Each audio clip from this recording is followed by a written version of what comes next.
Thursday Night Tailgate, where the spotlight is always on the positive. Tune in Thursday night from 8 to 10 p.m. Eastern Time to hear your favorite NFL legends, players, and coaches sharing their stories. Now back to Chris and Bob. I wouldn't joke about anything else that happened here tonight.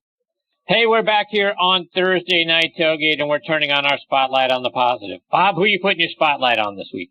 It's a great week, Chris, for what the Vikings did. And then, of course, we remember 9/11 this week. Obviously, it was a very reflective week. But members of the Vikings, Chris, and there was about a dozen of them, including tight end David Morgan, fullback C.J. Ham. We had linemen like Riley Reif were there. I mean, these guys, what they did, Chris, on Tuesday afternoon, their day off, they said, we have to do something to honor first responders. And so what they did was these guys, 12 guys, on their day off, they go visit the local police stations and fire stations in the Minneapolis-St. Paul area and pretty much spent their time and did some fun things with these guys. You know, not only did they expressed their gratitude, and they stopped every couple hours to just to make sure everyone knew that the main idea was to honor these responders. But they had a lot of fun with them, Chris. They played basketball with them. They signed autographs. They actually did ride-alongs with the police officers to get an idea of what these guys do.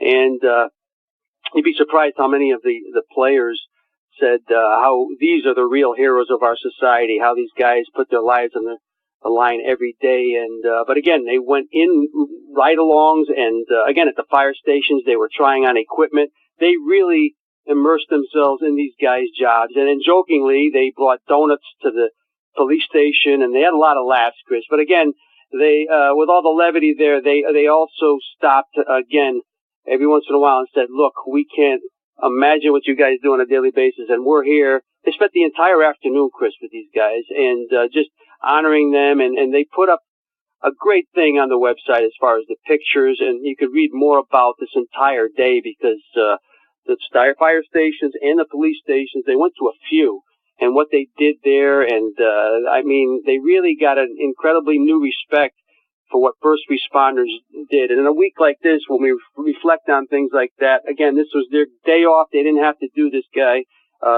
what they did, Chris. But again, Fire Station 14 in Minnesota that was one of the lucky places that these guys visited. But it'll bring tears to your eyes how they honored these guys and what it meant to them. And guys that were very stoic firemen and policemen actually started smiling when these guys came along. They came right in during their roll call in their Vikings garb and really surprised these guys. So what a week in Minnesota. And so we have to, again, urge people out there, go to the website and visit the story where they talk about police officers and firefighters on 9/11. So kudos to the Vikings, Chris. That was a great thing they did this week. Yeah, absolutely it was. And very tough day in our country's history, something that, everybody knows where they were, what happened, and all of that sort of thing. And to think that a group of Vikings, not just, one or two, a group of Vikings went out and did that, spent some time with the first responders, fire station, police station in the area. Great stuff. Great way. Again, it's a tough memory for all of us, but to take that day and maybe make it something a little more special, maybe take a little bit of the sadness away and to go back and say thank you to these guys for not only what they do for us in times of crisis, but just sort of every day, the stuff that they do for us every single day. Great stuff out of the Vikings. So great story, Bob. Thank you for sharing that one. I'm putting my spotlight this week on new Texan safety Tyrann Mathieu, who's already having an impact off the field down in Houston. This is his first season playing with the Texans, and immediately he got involved in the Houston community by donating 250 backpacks full of school supplies to the Boys and Girls Clubs of Greater Houston.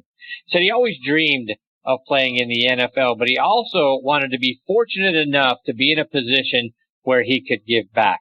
So he met with the kids at the Boys and Girls Clubs, talked to them, sort of as a group, let them know, that somebody there cares for them and is investing in their future. That's what the backpacks were about. I mean, it's obviously, school stuff that the kids need, but it's also, a reminder that someone is there investing in their future.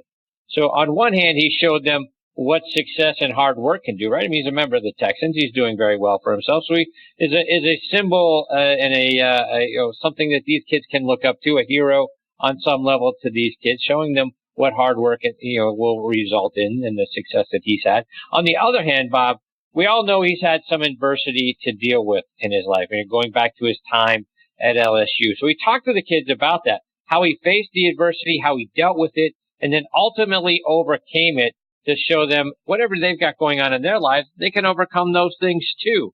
And after his speech, he individually presented each of them with the backpack, spent time talking to them, taking pictures, signing autographs, and then just kind of went out and sat among them and just, chat, talk to them, answer their questions and that sort of thing. So kudos to Tyrann Mathieu for what he's doing in Houston for the Boys and Girls Clubs, for those kids, and immediately doing the right thing, which is getting involved in the Houston community down there. So, Bob, I thought that was a great story. Oh, terrific, Chris. And again, there's no shortage of these things happening. I wish people would dig a little deeper to find these instead of just looking on the website's first page and whatever comes up is usually shock journalism. But these are the real heroes out there. And in a week where we honor heroes, we're honored to do this right at the end of our show. Yeah, that's perfect, Bob. Couldn't have said it better, my friend.